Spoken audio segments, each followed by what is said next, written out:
Bismillahirrahmanirrahim. Assalamualaikum warahmatullahi wabarakatuh.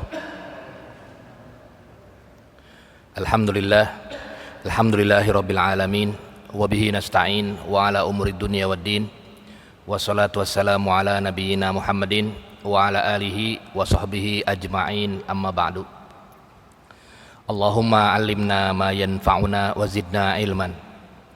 Yang saya hormati pengurus DKM Masjid JGC, jamaah sholat maghrib yang dirahmati oleh Allah Subhanahu wa Ta'ala. Pada kesempatan kali ini kita akan membahas tentang li'an.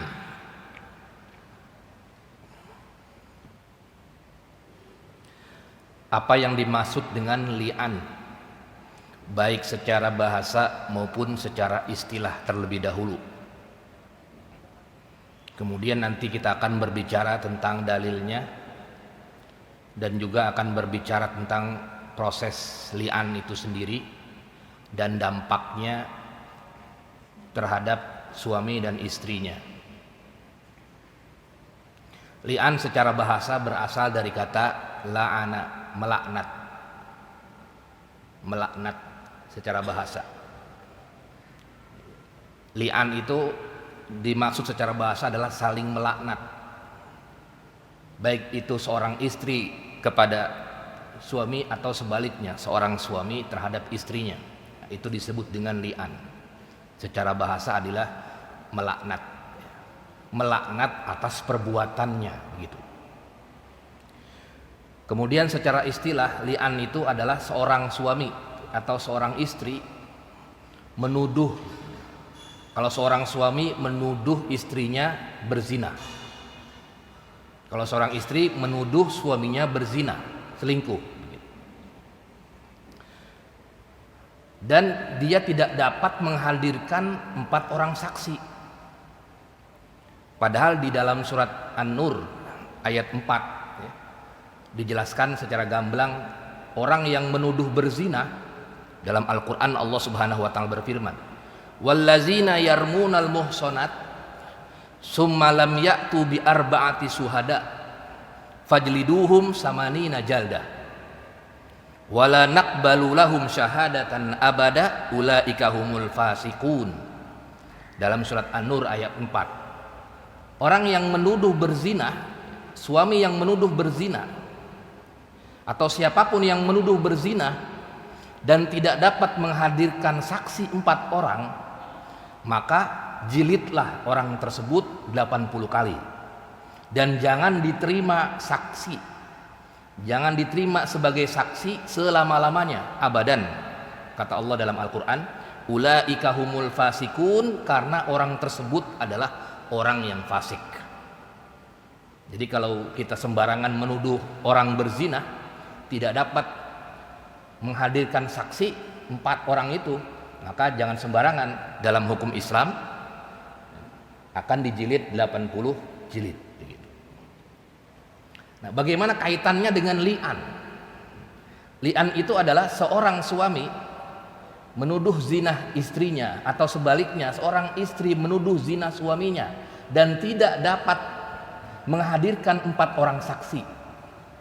Misalnya seorang suami melihat sendiri istrinya berzina, atau seorang istri melihat suaminya berzina, atau dia dapat informasi dari orang yang terpercaya bahwasanya istrinya berzina, atau sebaliknya seorang istri mendapat informasi dari seseorang yang terpercaya bahwasanya suaminya berzina, tapi nggak bisa mendatangkan 4 orang saksi, maka yang dilakukan adalah li'an. Nah, ini disebut dengan li'an. Supaya apa tadi? Ya, supaya prosesnya, kalau ia tidak dapat menghadirkan 4 orang saksi, maka dia bisa melakukan proses li'an. Apa dalilnya? Dalilnya di dalam Al-Quran juga, lanjutan surat An-Nur. Lanjutan surat An-Nur ayat 6. Allah Subhanahu wa Ta'ala berfirman, walladzina yarmunal muhsanat walam yakun lahum syuhada illa anfusahum. Dan orang-orang yang menuduh berzina istrinya, atau sebaliknya istrinya menuduh zina suaminya. Walam yakun lahum suhada, dan tidak dapat menghadirkan saksi illa anfusahum, kecuali dirinya sendiri. Yang nggak ada siapa-siapa, dirinya sendiri yang menjadi saksi. Bisa dia misalnya melihat sendiri atau dapat informasi dari orang lain, begitu. Apa yang harus dilakukan dalam surat An-Nur? Fasyahadatu ahadihim, maka saksi satu orang tersebut, suami atau istri tersebut, arba'u syahadatin billah annahu limanis shadiqin, laminas shadiqin. Maka yang dilakukan adalah proses li'an untuk apa? Untuk tidak terjebak atau untuk tidak terjadi ke hukum yang sebelumnya, yaitu menuduh berzina karena dapat hukuman 80 jilid. Maka dilakukanlah proses disebut dengan proses li'an. Itu di dalam surat An-Nur ayat 6. Dalilnya tentang li'an surat An-Nur ayat 6. Jadi dia nanti ada prosesnya, ada kalimat lafaznya juga. Ada lafaz li'annya juga ada. Bagaimana proses li'annya itu ada, nanti kita akan jelaskan. Itu di dalam Al-Qur'an surat An-Nur ayat 6. Kemudian di dalam hadis Nabi Muhammad SAW juga ada. Pernah kejadian hadis Uwaimir Al-Ajlani. Isja'a ila Asim bin Adi Al-Ajlani. Ada seseorang, rajulun min qaumihi, ada seseorang dari kaumnya, dari sukunya, suku Ajlan ini, datang kepada Asim. Sengaja tidak diceritakan karena aib itu memang tidak diceritakan siapa-siapanya. Nah, ini bagusnya istilahnya dalam akhlak Islam seperti itu ya. Aib itu tidak bisa diceritakan begitu, mengumbar kemana-mana. Ini kan namanya aib juga. Makanya dijelaskan di sini hadisnya rajulun min qaumihi begitu. Walaupun nanti di tafsir hadis ada juga yang sampai mengatakan siapanya dia gitu ya. Siapa dia yang menuduh berzina. Ada seorang laki-laki dari sukunya datang kepada Asim bin Adi. Faqala, kemudian ia berkata, seorang tersebut, ya Asim, wahai Asim, aro'aita rojulan wajada ma'a imratihi rojulan ayak tuluhu am hatak tuluhu am kaifa yaf'al. Kalau ada seseorang yang ia melihat istrinya berzina dengan orang lain, apakah harus saya bunuh itu dia? Apakah harus dibunuh atau bagaimana? Sal ya Asim anzalika Rasulullah. Tolong tanyakan wahai Asim kepada Rasulullah. Jadi Asim ini sebagai perantara. Malu mungkin orangnya langsung datang ke Rasul, malu. Nah, sehingga perantaranya adalah Asim.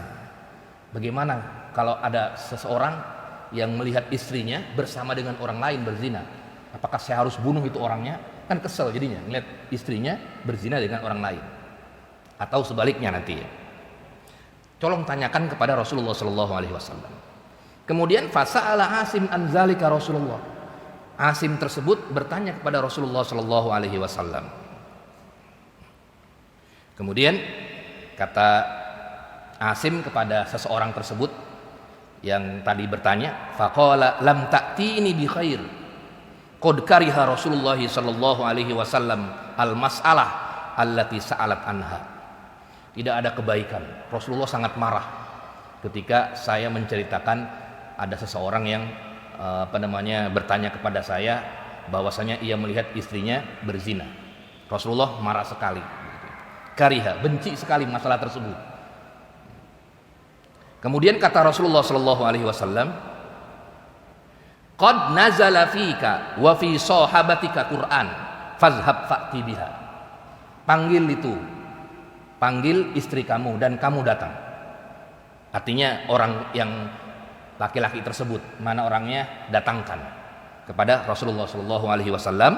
Kemudian fatula'ina, untuk saling melaknat atau saling melakukan proses li'an. Nah, itu hadis Nabi Muhammad SAW tentang masalah li'an. Banyak sekali ininya ya, riwayatnya ada di sini, riwayat Malik, kemudian riwayat Abu Daud dan lain sebagainya.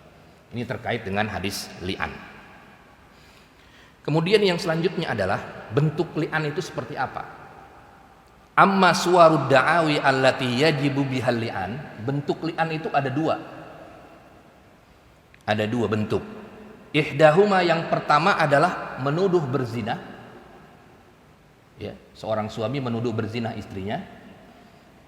Kemudian yang kedua adalah nafyul hamli, tidak mengakui kehamilan yang ada di dalam perut istrinya. Itu juga li'an juga.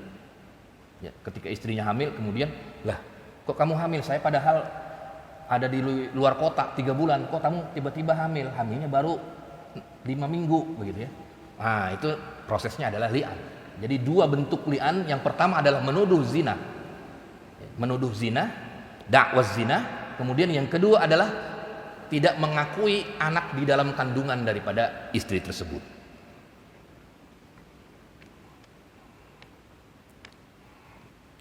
Fa'amma wujubul li'an, adapun yang pertama, ya, gambaran yang pertama tentang menuduh berzina, baik istri atau sebaliknya. Iza idda'a ru'yah, kalau dia melihat secara langsung. Jadi seorang suami melihat secara langsung, atau seorang istri melihat secara langsung suaminya berzina atau istrinya berzina. Fala khilafa fihi, maka tidak ada perbedaan pendapat sama sekali, dia harus melakukan proses li'an. Itu kalau dia melihat sendiri dengan mata kepala sendiri, nggak ada saksi, 4 orang saksi nggak ada, diajak-ajak mana nggak ada orang lain, cuma dia langsung. Nah, itu sepakat para ulama, dia harus melakukan proses li'an. Wa amma wujubul li'an bi mujarradil qazab, adapun kalau misalnya dia seorang suami atau seorang istri menuduh zina tidak melihat secara langsung, artinya dari informan yang terpercaya misalnya, yang ia percaya, maka faqalal jumhur ulama mengatakan ala jawazi, boleh hukumnya melakukan proses li'an. Kalau yang tadi sepakat, tapi yang kedua ini jumhur mengatakan boleh. Di antaranya Imam Syafi'i, Imam Abu Hanifah, Imam Ahmad, Imam Sauri dan lain sebagainya. Jumhur mengatakan dia boleh melakukan proses li'an walaupun tidak melihat langsung, dapat dari informan, nggak melihat langsung, ya dari orang terpercaya dia misalnya. Nah, itu misalnya dikasih buktinya, misalnya dia nggak melihat langsung. Nah, itu menurut jumhur boleh tetap dia melakukan proses li'an. Hanya pendapat Imam Malik saja, ya, faqala Malik, hanya pendapat Imam Malik saja yang mengatakan la yajuzul li'an indahu bi mujarradil qazab. Tidak boleh melakukan proses li'an kalau hanya sekedar tuduhan-tuduhan saja, tidak melihat sendiri. Nah, itu menurut pendapat Imam Malik. Ya. Tapi jumhur mengatakan dia tetap boleh melakukan proses li'an itu sendiri.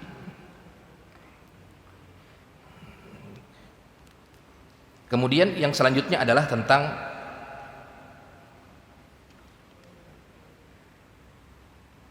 gambaran yang kedua, tidak mengakui adanya anak yang ada di dalam kandungannya. Itu juga proses li'an juga.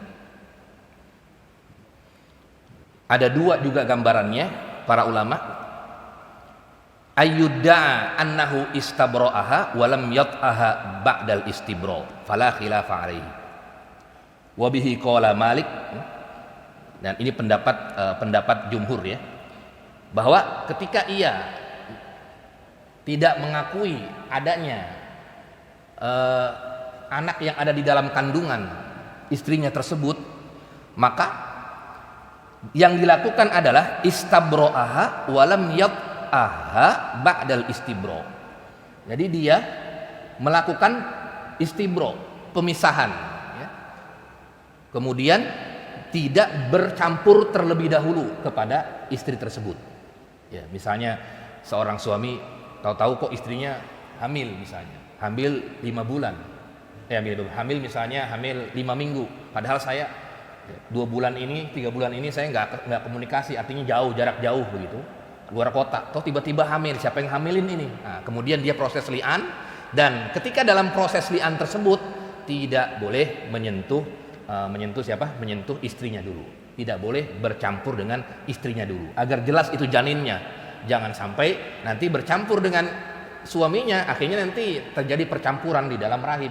Akhirnya istibro dulu, jangan bercampur dengan istrinya dulu, lihat apakah benar atau tidak ini janin milik milik suaminya atau tidak. Itu yang di apa yang digambarkan oleh para ulama. Kemudian setelah itu baru kemudian melakukan proses li'an. Melakukan proses li'an. Kemudian faqala jumhur ulama mengatakan yanfihi wa huwa hamil. Jadi boleh dia walaupun dalam keadaan hamil tetap dia melakukan li'an, boleh. Ya. Misalnya baru 2 bulan hamilnya tetap dia melakukan proses li'an, boleh. Itu menurut jumhur. Hanya menurut pendapat Imam Abu Hanifah saja yang mengatakan tunggu anaknya lahir terlebih dahulu. Dan rupanya di zaman sekarang yang dipakai bukan jumhur, yang dipakai adalah siapa? Imam Abu Hanifah. Dengan proses DNA kan bisa tahu kan? Bisa tahu ini anak siapa. Tapi kalau dalam perut, masih dalam perut kan susah juga taunya. Ya mungkin bisa reka-reka saja. Makanya kata Imam Abu Hanifah di sini la yunafil waladu hatta tado. Jangan sampai meli'an, sampai tunggu ini janin lahir dulu. Nah, kemudian boleh melakukan proses li'an. Tapi jumhur mengatakan tetap boleh melakukan proses li'an walaupun dalam keadaan hamil. Kemudian bagaimana proses li'an itu sendiri? Fa'amma sifatul li'an, adapun sifat li'an itu sendiri adalah famutaqaribatun inda jumhuril ulama. Sudah ada di beberapa kitab atau beberapa hadis, walaisa bainahum fi dzalika kabirun khilaf. Bunyinya adalah fayahlifur zauj. Seorang suami, ini tata cara li'an ya. Kalau misalnya suami menuduh istrinya berzina, nggak ada saksinya, maka seorang suami bersumpah. Fayahlifuz zauj arba'a syahadatin billah, bersumpah 4 kali. Saya bersumpah demi Allah, asyhadu an la ilaha illallah misalnya, wa anna muhammadar rasulullah. 4 kali dia bersumpah. Saya bersumpah sampai 4 kali karena di dalam surat An-Nur 4 kali disebutkannya arba'a, ya, sampai 4. Ya, jadi 4 kali memang itu nasnya 4 kali begitu. 4 kali. Kemudian laqad ra'aituha tazni, setelah ia bersumpah demi Allah, misalnya asyhadu an la ilaha illallah wa anna muhammadar rasulullah misalnya, demi Allah. Kemudian laqad ra'aituha tazni, saya melihat misalnya istri berzina begitu. Saya melihat seorang istri berzina atau istri saya berzina begitu. Atau kalau misalnya dia tidak mengakui adanya yang ada di dalam kandungan, wa anna zalikal hamal, kehamilan tersebut bukan anak saya begitu. Jadi seorang suami bersumpah seperti itu, bersumpah ia menuduh berzina atau melakukan pernyataan bahwasanya anak yang ada di dalam kandungannya adalah bukan miliknya, bukan anaknya. Wa yaqulu fil khamisah, kemudian ya, setelah 4 itu kan 4 sumpah, kemudian yang kelima adalah laknatullah, semoga Allah Subhanahu wa taala melaknat orang-orang in kana minal kazibin, yang berbohong. Kan dilihat ini benar nggak ini seorang istrinya berzina atau tidak. Laknatullahi alaihi in kana minal kazibin. Nah, itu teks dalam hadisnya begitu. Allah akan melaknat orang-orang yang tidak mengakui atau berbohong. Nah, kemudian seperti itu gambarannya, muttafaqun alaih, dan hadis riwayat Bukhari Muslim, dan banyak sekali hadisnya yang model seperti itu. Dan kemudian seorang istri pun sama bersumpah juga. Karena li'an itu artinya bukan hanya satu pihak, kedua-duanya. Datang kedua-duanya, saling melaknat. Nah, kalau seorang istri nanti kalau misalnya dia nggak mengakui, dia bersumpah bahwasanya misalnya saya bersumpah bahwasanya sampai 4 kali tadi ya, saya bersumpah demi Allah bahwasanya saya tidak berzina. Misalnya dia membantah suaminya, atau anak ini adalah anak daripada suaminya, anak benar anak dari suaminya, walaupun kata suaminya dia disumpah juga, jadi sama-sama sumpah begitu. Laknat Allah bagi orang-orang yang tidak benar dalam kesaksiannya, dalam sumpahnya. Nah, itu namanya disebut dengan proses li'an. Disebut dengan proses li'an. Kenapa sebabnya ada proses li'an tersebut? Ya, karena nanti konsekuensinya yang berbeda, nanti konsekuensi daripada li'an. Karena konsekuensi daripada li'an, faqala al-aksar bal jumhur, ulama jumhur bahkan aksar, hampir mendekati kesepakatan, tidak ada la roj'ata, tidak ada sama sekali rujuk abadan selama-lamanya. Jadi kalau sudah berani dia melakukan sumpah kedua-duanya itu, maka tidak ada namanya proses rujuk kembali. Artinya dia abadan abidin, selama-lamanya sudah pisah, akhirnya dia berpisah, bercerai, berpisah, dan tidak ada rujuk kembali, abadan abidin. Ini lebih parah, abadan abidin, selama-lamanya. Itu menurut pendapat jumhur. Hanya sebagian ulama saja yang mengatakan boleh rujuk kembali, disamakan dengan tolak bain, ya. Kalau ada penghalangnya, disamakan dengan bain 3 itu, talak 3. Jadi itu dampak daripada seorang suami atau seorang istri dia melakukan li'an. Prosesnya adalah seperti itu di dalam fikih, ya, di dalam fikih. Sampai di sini ada diskusi sebelum kita lanjut ke tema berikutnya. Fadhol.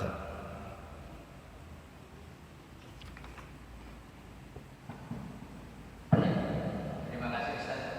Pertanyaan yang pertama adalah apabila seseorang menuduh orang lain berzina tapi tidak bisa menghadirkan 4 orang saksi, maka dihukum 80 jilid, betul. Apa itu jilid Ustaz? Iya, jilid itu artinya takzir, ya. Takzir itu artinya kalau diterjemahkan itu apa ya? Pukul, ya, dipukul badannya, ya. Dipukul bisa pakai kalau di Aceh itu apa ya namanya? Rotan, ya, pakai rotan atau pakai apa itu, ya. Takzir itu seperti itu.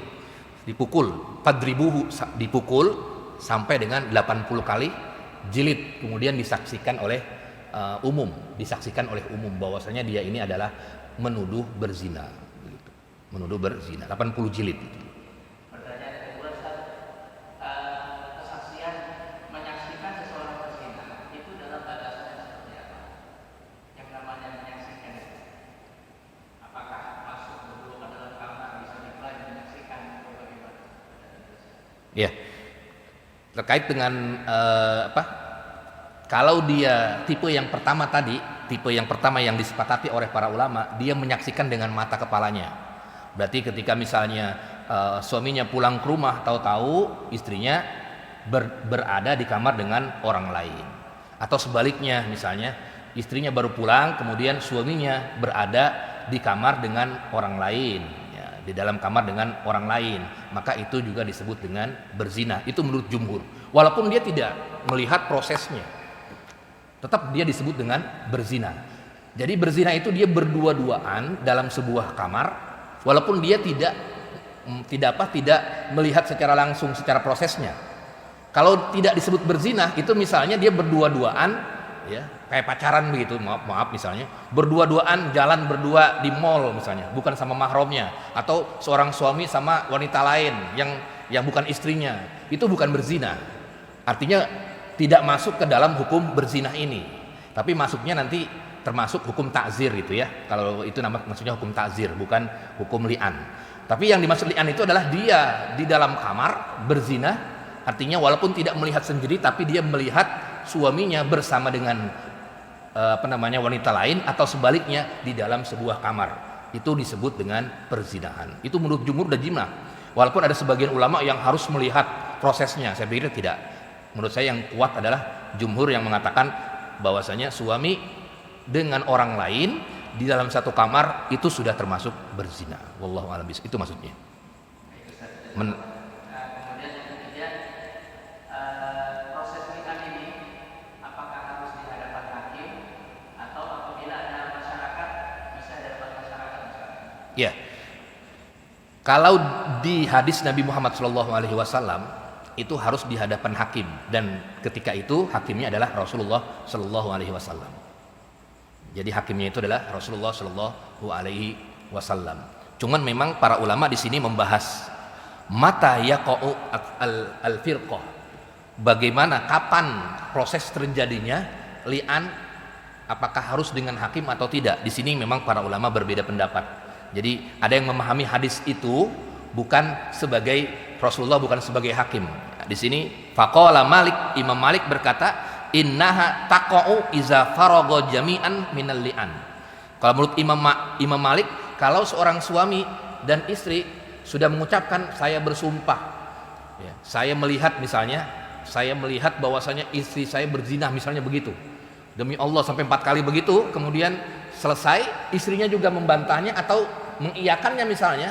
Nah, kemudian selesai proses itu li'an tersebut, maka dia sudah terjatuh yang namanya talak tadi. Talaknya talak bain kubro. Ya. Kalau jumhur tadi tidak, sama sekali tidak ada rujuk abadan abidin tadi.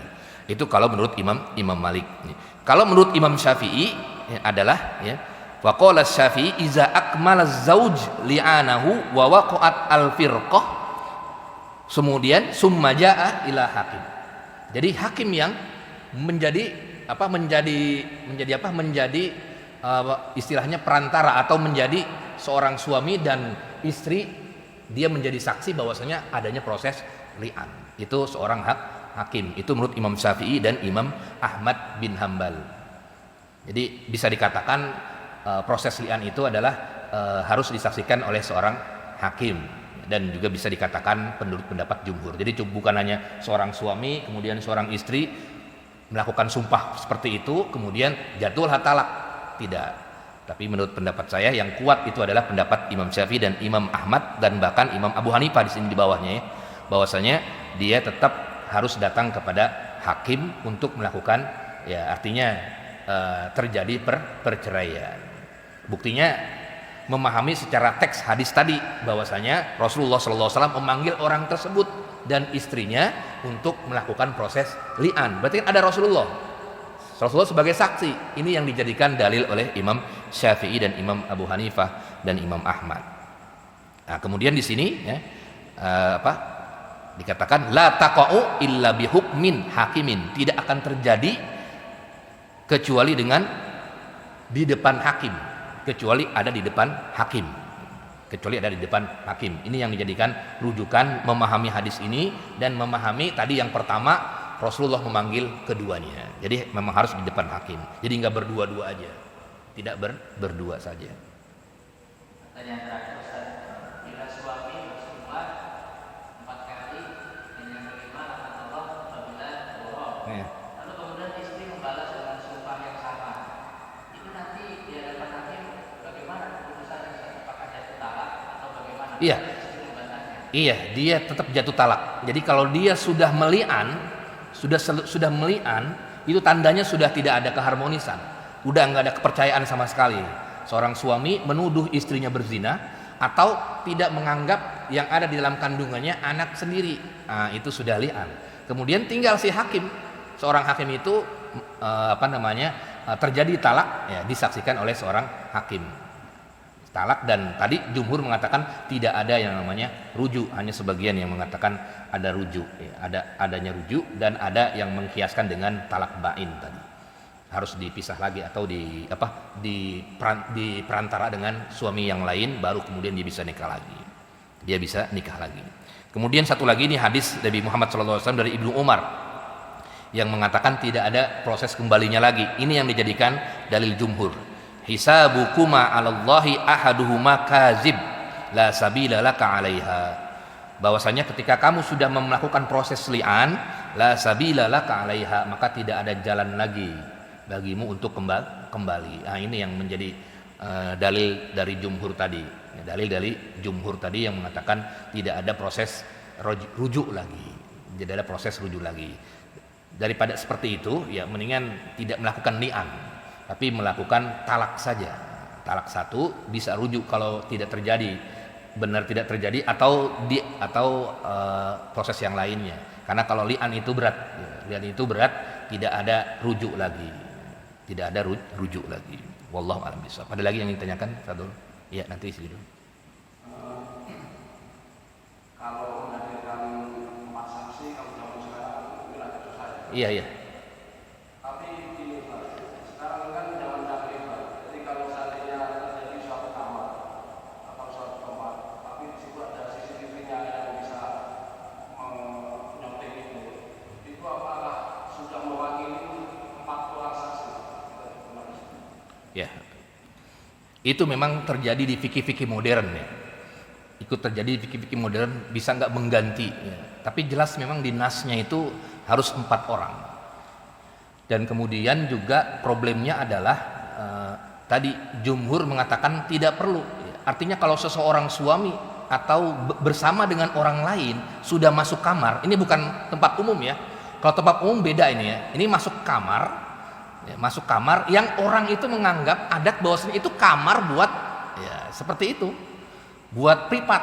Kalau misalnya berdua, misalnya di ruangan dia lagi wawancara atau dia lagi apa namanya laki dengan perempuan, itu bisa kena hadis kholwat. Ya. Nggak boleh berdua-duaan kecuali dengan mahram. Nah, itu situ hadisnya haram.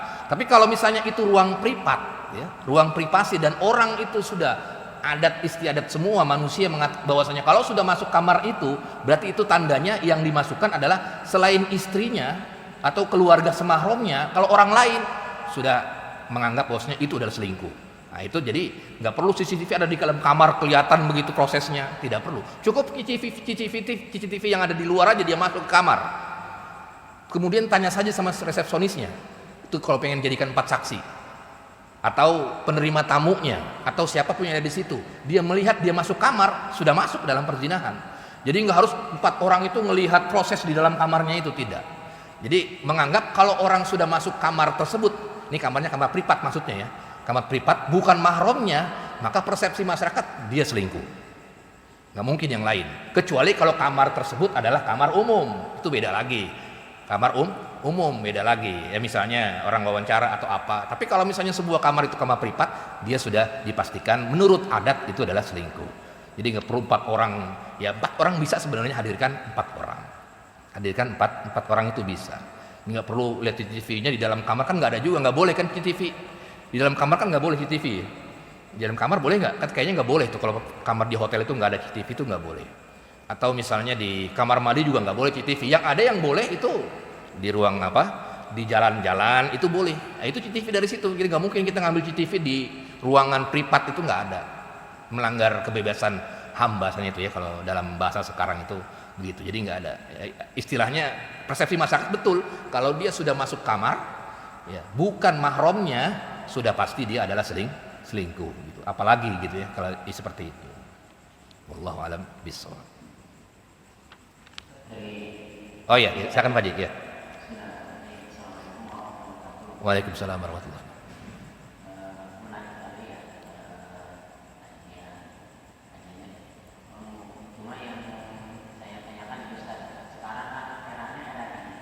Betul.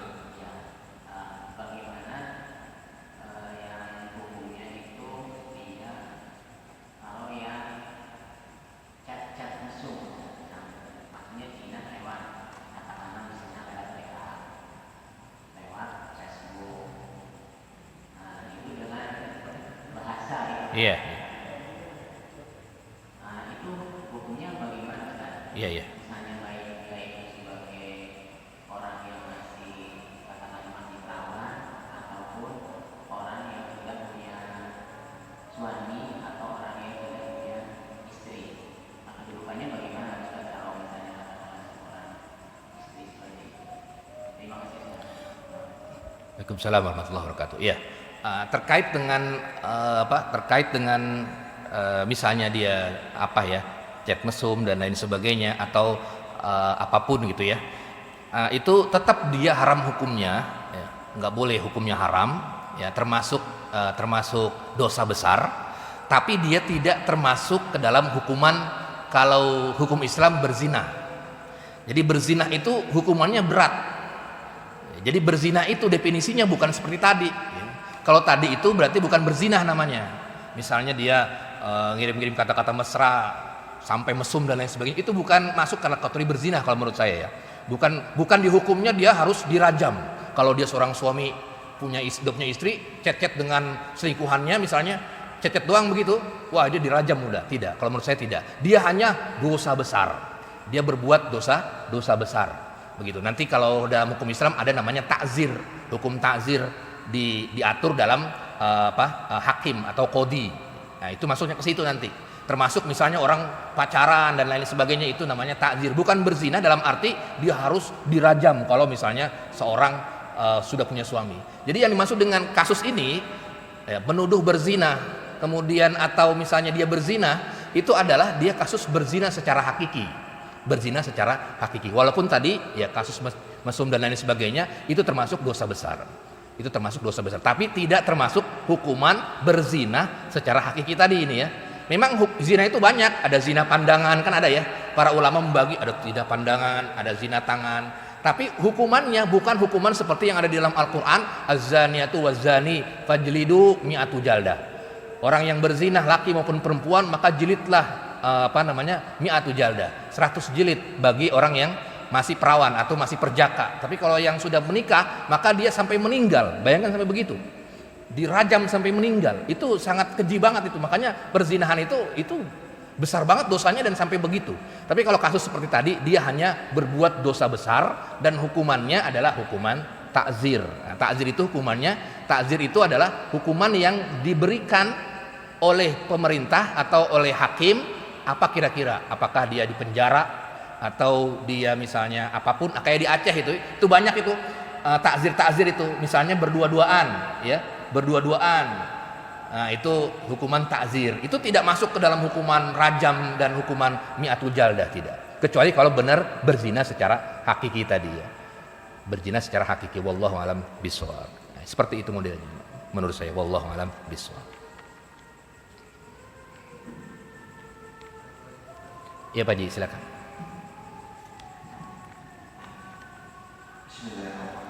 Assalamualaikum warahmatullahi wabarakatuh. Waalaikumsalam warahmatullahi wabarakatuh. Tadi dikatakan jika suami dan istri sama-sama mengucapkan syahwadat, maka mereka tidak bisa berhubungan. Iya betul.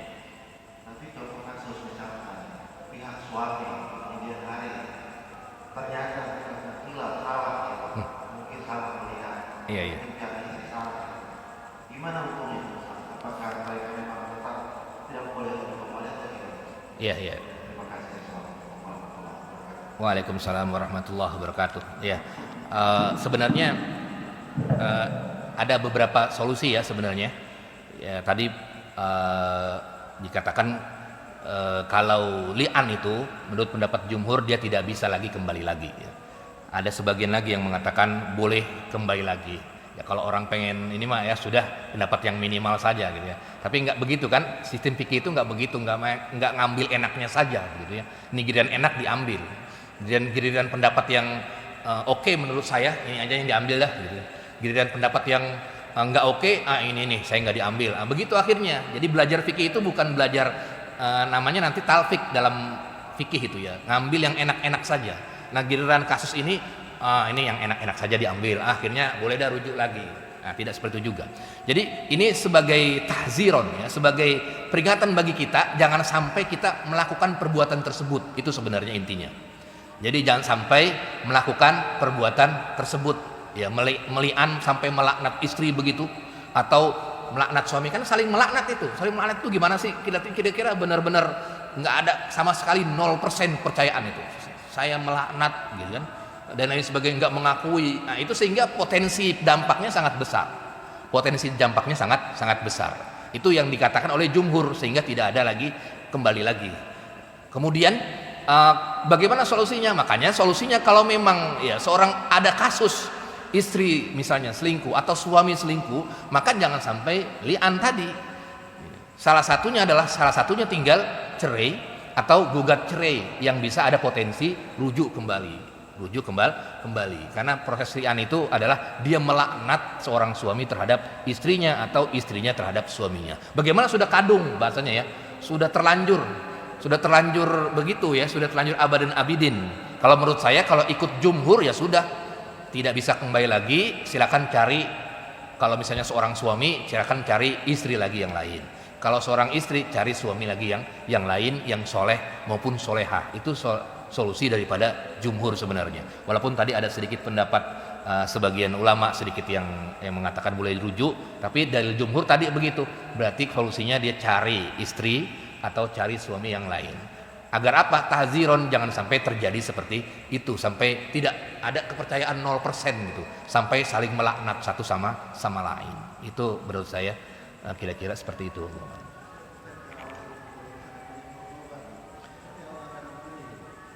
Bukankah dia bertobat? Iya, iya. Nah, hilat kemudian dia bertaubat. Kalau dia bertaubat, benar diampuni oleh Allah. Zina apapun, berapa kali pun berzina, kalau dia taubatan nasuha, Allah akan mengampuni. Innallaha ghafurur rahim. Pasti Allah akan mengampuni. Begitu. Itu terkait dosa ya. Tapi kalau terkait dengan hukum yang lain, ya hukum tadi li'an tadi, ya itu tidak bisa dia kembali lagi. Artinya kan banyak juga ya, yang lain ya, istri dan lain sebagainya gitu ya, dan lain sebagainya. Walaupun tadi ya kalau pengen kekeh ya tadi ikut pendapat minoritas tadi yang mengatakan boleh adanya rujuk, ya, boleh adanya rujuk. Entah kalau di undang-undang KUHP ya perkawinan itu kalau tidak salah dia menguatkan pendapat yang minoritas. Dia ada rujuk kembali. Jadi kalau misalnya dia pernah begitu, kemudian dia datang ke pengadilan, cerai, kemudian minta nikah lagi, itu pengadilannya akan artinya KUA-nya akan menerima. Itu dia mengambil pendapat minoritas. Karena termasuk talak biasa gitu ya, termasuk talak. Wallahu alam bisawab. Itulah ini kan kita sedang berbicara hukum Islam ya. Walaupun tadi ada proses perbedaan jumhur dan sedikit jumhur itu semuanya ya, 4 mazhab semuanya itu. Jumhur hanya sebagian di sini, sebagian ulama ya. Di sini tidak dijelaskan, tapi kalau kita lihat lebih dalam lagi, mungkin ada ulama-ulamanya. Tapi di sini ada waqala ba'duhum wasazza ba'duhum hanya gitu. Hanya sebagian kecil ulama yang mengatakan bolehnya ada rujuk kembali begitu. Wallahu a'lam bishawab. Ada lagi tafadhol. Nanti kita akan masuk ke ila, satu lagi ila. Waalaikumsalam warahmatullahi wabarakatuh.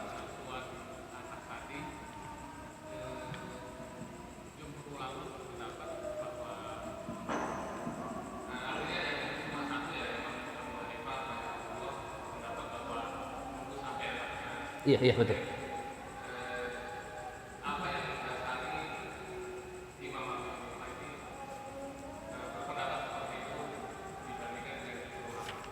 Iya. Waalaikumsalam warahmatullahi wabarakatuh. Ya menarik tadi ya ketika kasus tidak mengakui adanya anak di dalam kandungannya, kok jumhur mengatakan boleh langsung li'an, tapi Abu Hanifah mengatakan tunggu sampai dengan anaknya lahir begitu ya, tunggu sampai dengan anaknya lahir. Memang dulu teknologi dulu kan tidak seperti sekarang. Dulu jumhur mengatakan ketika Abu Hanifah mengatakan bahwasanya dia tunggu lahir, itu nanti akan berdampak pada prosesnya. Kalau dia dipaksa ngikutin jumhur ini, melendung kecil 3 minggu, kemudian proses li'an, itu kan nanti kasihan anaknya juga. Walaupun itu anaknya nanti mintanya anak orang lain. Karena kan proses li'an itu yang dijadikan jumhur, makanya kan. Karena jumhur itu kalau sudah li'an ya sudah, berarti sudah tidak kembali lagi. Nah, kemudian setelah anaknya lahir pun ya sudah, artinya sudah terjadi proses perceraian, tidak bisa kembali lagi. Nah sekarang pertanyaannya, apakah yang melandasi Abu Hanifah yang mengatakan tunggu sampai dengan anaknya lahir ya, tidak seperti jumhur tadi ya. Tidak seperti jumhur tadi ya. Menarik itu memang dikaji kalau dari sisi Imam Abu Hanifah. Imam Abu Hanifah ingin menjaga tadi ya, menjaga kalau sedang hamil itu kan istilahnya tadi ya, proses dilihat dari kandungannya juga, kemudian dilihat dari dampak li'an itu kan, kalau dalam proses kehamilan itu luar biasa, sudah berpisah nggak kembali lagi hamil lagi. Nah itu salah satu landasan daripada Imam Abu Hanifah yang menurut saya dijadikan patokan, sehingga Imam Abu Hanifah mengatakan tunggu sampai dengan selesai begitu ya. Karena di sini kata dia annal hamla qadiyan fus wa yatadammal fala wajha lil li'an illa ala yaqinin.